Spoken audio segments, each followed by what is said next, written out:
సదాశివసమారంభాం శంకరాచార్యమధ్యమాం అస్మదాచార్యపర్యంతాం వందే గురుపరంపరాం. శ్రీపదం సుపదాకారం వర్ధీపుర నివాసినం కల్పవృక్ష సమం శాంతం గురుం దత్తగిరిం భజే. శ్రీ గురుభ్యో నమః. ఈ రోజున శంకరాచార్య జయంతి సందర్భంగా హైదరాబాదు పట్టణం నందు రథయాత్ర మరియు శంకరాచార్య జయంతి యొక్క విగ్రహాన్ని శోభయాత్ర కార్యక్రమం, ఈ కార్యక్రమానికి విచ్చేసినటువంటి గురువర్యులు శ్రీ శ్రీ శ్రీ 108 వైరాగ్య శిఖామణి అవధూతగిరి మహారాజు గారి శిరసాష్టాంగ ప్రణిసి, అదే రీతిగా మా కమిషనర్ గారు హనుమంతరావు గారు, వారు పూర్వం సంగారెడ్డి జిల్లాకు కలెక్టర్గా ఉన్నారు. వాళ్ళు కలెక్టర్ ఉండి ఇంచుమించు 6-7 సంవత్సరాలు సంగారెడ్డి జిల్లాలోనే ఉన్నారు. ఎక్కడైతే కుగ్రామాలు ఉన్నాయో, చిన్న చిన్న గ్రామాలు ఉన్నాయో ఆ గ్రామం వైపుకి వెళ్ళి అక్కడ ఉండేటటువంటి పరిస్థితులను చూసి, అక్కడ పంచాయతీలో ఉండేటటువంటి భూమిలో స్కూల్ కావచ్చు, పంచాయతీ భూములు కావచ్చు, అత్యద్భుతమైనటువంటి వనాలను ఏర్పాటు చేశారు. చెట్లను నాటి అక్కడ ఉండేటటువంటి వాతావరణాన్ని మార్పును తీసుకొని వచ్చారు. అదే రీతిగా రోడ్డు పైన ఉండేటటువంటి రవాణా రోడ్డు పైన ఉండేటటువంటి ఏదైతే రోడ్డు ఉన్నాయో, రోడ్డు అటుపక్క ఇటుపక్క మధ్యన అద్భుతమైనటువంటి చెట్లను పెట్టి వాతావరణాన్ని మార్పు తేవడానికి 7 సంవత్సరాల పాటు సంగారెడ్డి జిల్లాలో కష్టపడ్డారు. వారు ఇక్కడ ఉన్నారు. ఈరోజు ఎండోమెంట్ కమిషనర్గా ఉన్నారు వారికి. మరియు మా వేద పండితులు శర్మ గారు, మేము తిరుపతిలో ఇంచుమించు 8-10 సంవత్సరాల పూర్వం తిరుపతిలో ఆడిటోరియంలో ధర్మసభ ఉండేవారు. ఆ ధర్మసభలో కలుసుకోవడం జరిగింది. ఇది వారికి కలుసుకోవడం 2వసారి. వారికి మా గోవింద హరి గారు అడ్వైజర్, ఏదైతే ఎండోమెంట్ ఉందో ఎండోమెంట్కు అడ్వైజర్గా అంటే సలహాలు ఇస్తూ గౌరవ సలహాదారుగా ఉన్నారు. వారికి ముఖ్యంగా ఈరోజు మనము అందరం ఇక్కడికి వచ్చి కలుసుకొని శంకరాచార్యుల గురించి మనం మాట్లాడుతున్నామంటే అది వెనుక దాగుండేటటువంటి శక్తి వేదభారతి అనేటటువంటి ఒక ట్రస్ట్ను ఏర్పాటు చేసి ఫౌండర్గా ఉండి ఈరోజు రథయాత్రను ప్రారంభించినటువంటి మా డాక్టర్ అవధాని గారికి, దీని వెనకాల ఉంటూ దత్తగిరి పీఠం నుంచి ఒక 2 నెలల 3 నెలల ముందే శంకరాచార్యుల యొక్క విగ్రహాలు ఏవైతున్నాయో 108 విగ్రహాలు ప్రతిష్టాపన చేయాలని సంకల్పించడం జరిగింది.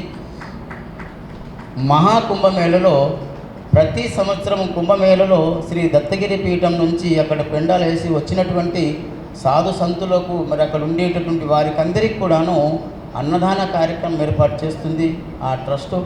అందులో భాగంగా ఆ పీఠానికి 1008 అనేటటువంటి సంఖ్యనిచ్చి మహామండలేశ్వరి ఇచ్చినటువంటి ఆ శుభ సందర్భంలో గురువు గారితో చర్చ చేసి వారి యొక్క సంకల్పం ద్వారా ప్రతి గ్రామంలో ప్రతి ఆలయంలో ఒక శంకరాచార్యుల వారి యొక్క విగ్రహాన్ని ప్రతిష్టాపన చెయ్యాలని సంకల్పించడం జరిగింది. దాని వెనకాల మా ప్రసాద్ గారు ఉన్నారు, నవీన్ రెడ్డి గారు ఉన్నారు. వాళ్ళంతా ముందు వచ్చిన మాట్లాడడం జరిగింది. ఆ శుభ సందర్భంలో ముఖ్యంగా మేము ముందు చెప్పడం ఏమిటంటే, ఈ రోజున శంకరాచార్య జయంతి రోజునే ఈ యొక్క రథయాత్ర కార్యక్రమం. ఈ రథయాత్ర కార్యక్రమం ఎందుకు మనం చేయాలి? ఈ శంకరాచార్యుల యొక్క విగ్రహాలు పెట్టే అవసరం ఏముంది అనేటటువంటి ఆలోచన మనం తెచ్చుకోవాలి. ఇంతకుముందు మా గోవింద హరి గారు ఒక మాట చెప్పారు. శ్రీకృష్ణ పరమాత్ముడు ఆయుధాన్ని పట్టకుంటేనే దుష్ట సంహారం చేశాడు. మహాభారతంలో అత్యద్భుతమైనటువంటిది, ఇది మనం గమనించాలి. అయితే రాజులు యుద్ధం చేసి సంహరించవచ్చు, కానీ గురువులు యుద్ధం చేయడానికి లేదు. గురువులు ఎలా దుష్ట సంహారం చెయ్యాలంటే అజ్ఞానాన్ని త్రుంచాలి. అజ్ఞానాన్ని నశింపజేసి జ్ఞానాన్ని ప్రకాశింపచేయాలి. ఇది గురువుల యొక్క సంకల్పం. వెలుతురు కావాలి, చీకటి పోవాలి అన్నప్పుడు వెలుతురు కావాలి. ఆ చీకటితో యుద్ధం చేస్తే చీకటి పోదు. నువ్వు ఊడ్చిన పోదు, కొట్టిన పోదు, నూనె పోసిన పోదు, ఏం చేసినా చీకటి వెళ్ళడానికి అవకాశం ఉండదు. చీకటి పోవాలంటే కేవలం దీపం కావాలి. దీపాన్ని వెలిగించామనుకోండి, చీకటి పో అని చెప్పక్కర్లేదు, అది వెళ్ళిపోతుంది. అదే రీతిగా శంకరాచార్యులు అనేటటువంటి మహానుభావుడు చిన్నగున్నప్పుడే 5 సంవత్సరాలకే కనకధార స్తోత్రాన్ని చదివి బంగారంతో కూడినటువంటి ఉసిరికాయలను కురిపించాడు. మహత్తరమైనటువంటి మహిమ, మొట్టమొదటి మహిమైనది. గురుకులంలో ఉండి ఒక బీద బ్రాహ్మణ వాళ్ళ ఇంటికి వెళ్ళేసి స్తోత్రం చేస్తే ఆమె దగ్గర ఏమి లేదు పాపం. భవతి భిక్షాందేహి అని ఒక బ్రహ్మచారి ఇంటి ముందు నిలబడ్డాడు. ఏదైనా నీయు తినడానికి అన్నీ చూసింది, ఏం కనిపించలేదు ఆ తల్లికి. ఒక ఉసిరికాయ ఉంది, ఆ ఉసిరికాయని తిని ఉపవాసం వదులుదామని పెట్టుకుంది ఆ తల్లి. ఆ ఉసిరికాయ ఉంది, అదొకటే ఉంది ఇంట్లో. ఆ ఉసిరికాయని తెచ్చేసి ఆ మహానుభావుడు జోలలు వేసేసింది. అప్పుడు ఆయన గ్రహించాడు, ఆయన యొక్క మహిమను చూపించాడు. మొట్టమొదటి స్తోత్రం, మొట్టమొదటి మహిమ అయినది. కనకధార స్తోత్రాన్ని చదివితే ఉసిరికాయల యొక్క బంగారంతో కూడినటువంటి ఉసిరికాయలు మనం వచ్చినట్టుగా మనకు ఆయన శంకర విజయను మనకు తెలియపరుస్తుంది. అదే రీతిగా ఆయన చిన్నగా ఉన్నప్పుడే 3 సంవత్సరాలకే తండ్రి లేడు, తల్లి ఒకటే. తల్లి పోషించింది, ఆయన గురుకులానికి పంపించింది. ఆయన తల్లి పోతూ ఒకసారి కాలు జారి కింద పడుతుంది. నది జలాన్ని తీసుకురావడానికి వెళ్ళి ఆ దృశ్యాన్ని చూశాడు. ఆయన హృదయం కదిలిపోయింది. ఒక్కసారి పూర్ణా నది దగ్గరికి వెళ్ళేసి ప్రార్థన చేశాడు. ఆ ప్రార్థన చేస్తే ఆ పూర్ణా నది వెళ్ళేటటువంటి దారి ఒకటి, అక్కడి నుంచి ఒక పాయగా శంకరాచార్యుల వారి ఇంటి వైపుకు ఒక పాయ వచ్చేసింది. ఆ నది పూర్ణా నదిని తల్లి ఇంటి వరకు తీసుకొని వచ్చాడు. అది మహత్తరమైనటువంటి మహిమ శంకరాచార్యులు. ఆయన వయసు ఏం పెద్దది కాదు. చిన్న వయసులోనే ఆ తత్వజ్ఞానం ఎలా వచ్చింది అంటే, తల్లిదండ్రులు ఆర్యాంబ శివగురు అనేటటువంటి తల్లిదండ్రులు పుడితే మాకు శంకరుల లాంటి కొడుకే పుట్టాలి అని శివభక్తిపరులైనటువంటి ఆ శంకరాచార్యులను కావాలని కోరుకున్నారు. సాక్షాత్తు ఆ శివుడే శంకరాచార్యులకు ఉద్భవించినటువంటి రూపమే ఈ శంకరాచార్యులు, ఆది జగద్గురు. అలాంటి యొక్క శంకరాచార్యులు ఎలాంటి వారు అంటే, ఆయన యుద్ధం చేయలేదు, ఎవరిని దూషించలేదు, ఎవరిని ఒక్క మాట అనలేదు. ఒకే ఒక తత్వం అనేది ఏంటి, ఈ యొక్క నాస్తికత్వాన్ని నశింపచేయాలి, ఈ యొక్క సనాతన ధర్మాన్ని నిలబెట్టాలి. ఈ రెండే ఆయనకుండే సూక్తులు. కన్నులు 2 అయినా చూపు ఒకటే. 2 కళ్ళు ఉన్నాయి కానీ చూసేది ఒకే చూపును, ఒకే వస్తువును చూస్తున్నాం. అదే రీతిగా ఆయనకు 2 ఏమిటి అంటే, ఒకటి నాస్తికత్వాన్ని నశింపచేయాలి, ఇంకొకటి మన సనాతన ధర్మం ఏదైతుందో అది ఆ సనాతన ధర్మాన్ని కాపాడాలి, అది జ్ఞానం వైపు తీసుకెళ్ళాలి అనేటటువంటి శుభ సంకల్పంతో ఆయన ఈ భారతదేశం పైన పయనించారు. ఇంతకుముందు మా శాస్త్రి గారు అనేక విషయాలు చెప్పారు. ఆయన గోవిందపాదుల వారి యొక్క శిష్యులు, గౌడపాదుల వారి యొక్క శిష్యులే గోవిందపాదులు. ఆయన పరంపరలో, గురు పరంపరలో ఆయన దగ్గరికి వెళ్ళేసి ఆయన దగ్గర భాష్యం ఏదైతుందో ఆ భాష్య సూత్రాలను ఆయన దగ్గర నేర్చుకున్నారు. తర్వాత కాశీపట్టణానికి వచ్చి భాష్యాన్ని రాసినటువంటి చరిత్ర తెలుస్తుంది. ఆ కాశీపట్టణంలో నదిలో స్నానం చేసి వస్తుండగా సాక్షాత్ పరమశివుడే ఒక చండాలునిగా ఎదురొచ్చి ఆయన కూడా నన్ను పక్కకు జరగమని శిష్యులు అంటారు. గురువు గారు వస్తున్నారు, పక్కకు జరగమంటారు. అంటే ఆయన అంటారు, ఆ చండాలుడు అంటారు, నన్ను జరగమంటున్నారా, నాలో ఉండేటటువంటి చైతన్య శక్తిని జరగమని చెప్తున్నారా అన్నప్పుడు శంకరాచార్యులు ఆయన మరో ఎవరో కాదు, సాక్షాత్తు ఈయన పరమశివుడే నా ముందుకొచ్చాడు అని చెప్పేసి ఆయన ఆ చండాలుడికి సాష్టాంగం చేసి ఆ పరమశివుని దర్శించాడు. అప్పుడే మానీష పంచకం అనేటటువంటి 5 స్తోత్రాలను అత్యద్భుతంగా రాశాడు. అలాంటి మహానుభావుడు శంకరాచార్యుడు. అంతేకాదు భగవద్గీత, బ్రహ్మసూత్రాలకు ఉపనిషత్తు భాష్యాన్ని అందించారు.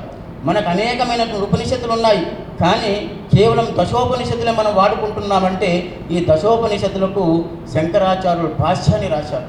ఆ దశోపనిషత్తులు మనం ఈరోజు వాడుకుంటున్నాం. అలాగే భగవద్గీతకు భాష్యాన్ని రాశారు, బ్రహ్మసూత్రాలకు భాష్యాన్ని రాశారు. అనేకమైనటువంటి ప్రకరణ గ్రంథాలను చూడండి, తత్వబోధం చూడండి, భజగోవిందం చూడండి, వివేక చూడమని, ఆత్మబోధ, ఇలా చెప్పుకుంటూ పోతే సౌందర్యారి, శివానందలారి, ఇలా చెప్పుకుంటూ పోతే అనేకమైనటువంటి గ్రంథాలు ఆయన మనకు అందించారు. అన్ని గ్రంథాలు చదివక్కర్లేదు, ఆయన అందించినటువంటి గ్రంథాల్లో ఒక్క శ్లోకాన్ని మనం తీసుకున్నామంటే మన జన్మ ధన్యమైపోతుంది. అలాంటి మార్గదర్శకుడు శంకరాచార్యులు. వారి యొక్క శంకరాచార్యుల యొక్క ఈరోజు ఎందుకు రథయాత్ర చేస్తున్నామంటే ఇలాంటి వాడు శంకరాచార్యులు అనేటటువంటి ఒక మతమో ఒక సంప్రదాయం కాదు. అందరిలో పరమాత్ముడు ఉన్నాడు. ప్రతి లోపల ప్రతి ఒక్కరిలో ఆ పరమాత్మని తత్వం ఉందని చెప్పారు. అన్ని మతాలు సమానమన్నారు. ఇంతమంది వార్పులని చెప్పారు, మా అవధానపురం చెప్పారు, పంచాయతనం పెట్టారు. మీరు ఎవరైతే నాకు ముఖ్యం దేవుడు అనుకుంటున్నారో ఆ దేవుని మధ్యన పెట్టండి, శివుని పెట్టండి, శివ పంచాయతనం. నాకు దేవే ముఖ్యం అనుకుంటున్నారు, దేవుని మధ్యన పెట్టండి, దేవి పంచాయతనం. విష్ణువే ముఖ్యం అనుకుంటున్నారు, విష్ణుని మధ్యన పెట్టండి, చుట్టూ ఇతర దేవుని పెట్టండి. కానీ ప్రతి ఒక్కరూ భగవంతుణ్ణి అర్చించాలి, పూజించాలి, ధ్యానించాలి అని మనకు మార్గదర్శనం చూసినటువంటి వాడు ఆ శంకరాచార్యుడు. ఈరోజు మన సనాతన ధర్మం ఇంకుందంటే 800 సంవత్సరాలు మనకు విదేశీయులు పరిపాలించారు, 600 సంవత్సరాలు మొఘలులు పరిపాలించారు, 200 సంవత్సరాలు బ్రిటిష్ వారు పరిపాలించారు. ఇంతమంది పరిపాలించినా మన దేశము ఇలా నిలిచి ఉంది అంటే మనకుంది గురు పరంపర, ఋషి పరంపర ఉంది. కాబట్టి ఇంత దృఢంగా మనం ఉన్నాం. ఆ గురు పరంపరని, ఋషి పరంపరని లేదనుకుంటే ఈ దృఢత్వం మన సనాతన ధర్మంలో లేదు. అందుకే తల్లిని దర్శనం చేసుకోండి, తండ్రిని మొక్కండి, గురువుకు మొక్కండి, దైవాన్ని మొక్కండి అనేటటువంటి చెప్తుంది మన సనాతన ధర్మం. ఇంకో ధర్మం మనకు కనిపించదు. ఒక 5 సంవత్సరాలు 10 సంవత్సరాలు పరిపాలిస్తే దేశాలు నామరూపాలు లేకుండా పోయాయి. కానీ వందలాది సంవత్సరాలు పరిపాలించిన మనం దేశం చెక్కు చెదరకుండా 82% ఈరోజు మనం ఉన్నాం హైందవులం అంటే మనకు ఉండేటటువంటి ఋషి పరంపర అంత గొప్పనైనటువంటి. కాబట్టి ఆ శంకరాచార్య యొక్క చరిత్రను మనము తెలియపరచడం కొరకే దత్తగిరి పీఠం నుంచి 108 విగ్రహాలు ప్రతి ఆలయంలో. ఇప్పుడు మా కమిషనర్ గారు మాట చెప్పారు, ఏమి సహాయం ఉన్నా మేము చేయగలము అంటే ఎక్కడెక్కడైతే ఎండోమెంట్ దేవస్థానాలు కావచ్చు, మామూలు దేవస్థానాలు కావచ్చు, ఎక్కడైనా కానివ్వండి. లేదు గ్రామాల్లో పంచాయతీలో ఉంది, లేకుంటే ఇంకెక్కడైనా గవర్నమెంట్లో ఉంది, అది ఆ శంకరాచార్యుల గురించి మీరు భూమిని కేటాయించాలి.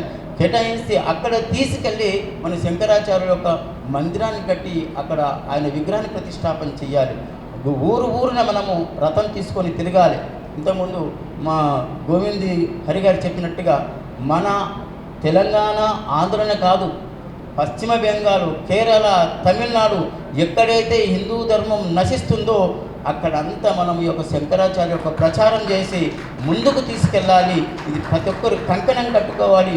ఎవరు పీఠాధిపతిలో, ఎవరు స్వామిలో, ఒకరు అధికారులో, ఒక డబ్బున్న వాళ్ళు కాదు, ప్రతి ఒక్కరూ ఈ కంకణం కట్టుకొని మన సనాతన ధర్మం గురించి నిలబడి ముందుకు తీసుకెళ్ళాలి అని తెలియజేస్తూ ఇక్కడ విచ్చేసినటువంటి అందరికీ కూడాను వేదభారతి తరపున, దత్తగిరి పీఠం తరపున, మరి ఇక్కడ ఉండేటటువంటి అందరి తరపున మీకు అందరికీ ధన్యవాదాలు తెలియజేస్తూ ఓం పూర్ణమద పూర్ణమిదం పూర్ణాత్ పూర్ణముదచ్యతే పూర్ణస్య పూర్ణమాదాయ పూర్ణమేవ అవశిష్యతం. శాంతి శాంతి శాంతి.